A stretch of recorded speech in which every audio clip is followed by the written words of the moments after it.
మనుషుల ఆరోగ్యాలపై వికృత ప్రయోగాలు చేస్తూ కాసులకు కక్కుర్తిపడి కల్తీ మహమ్మారిని విస్తరిస్తున్నారు కేటుగాళ్లు. ఎన్టీఆర్ జిల్లాలో ఫుడ్ సేఫ్టీ అధికారులు నిర్వహించిన సోదాల్లో షాకింగ్ విషయాలు వెలుగులోకి వస్తున్నాయి.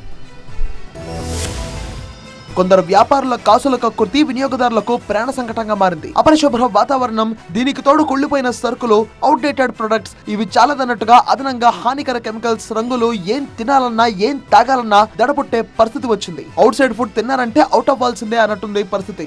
లేటెస్ట్ గా ఎన్టీఆర్ జిల్లా నందిగామలోని హోటల్స్, స్వీట్ షాపులపై ఫుడ్ సేఫ్టీ అధికారులు ఆకస్మిక దాడులు చేశారు. స్వీట్స్ లో హానికరమైన కెమికల్స్ కలుపుతున్నట్టుగా గుర్తించారు. హోటల్స్ లో ఎక్స్పైరీ డేట్ ఉన్న సరుకులు వాడుతున్నట్టుగా తేల్చారు. అంతేకాదు అపరిశుభ్ర వాతావరణంలో వంట చేస్తున్న హోటల్ నిర్వాహకులపై ఆగ్రహం వ్యక్తం చేశారు. మరికొంతమంది ఎలాంటి లైసెన్స్ లో లేకుండా షాపులు నిర్వహిస్తున్నట్టుగా గుర్తించి వారిపై కేసులు నమోదు చేశారు.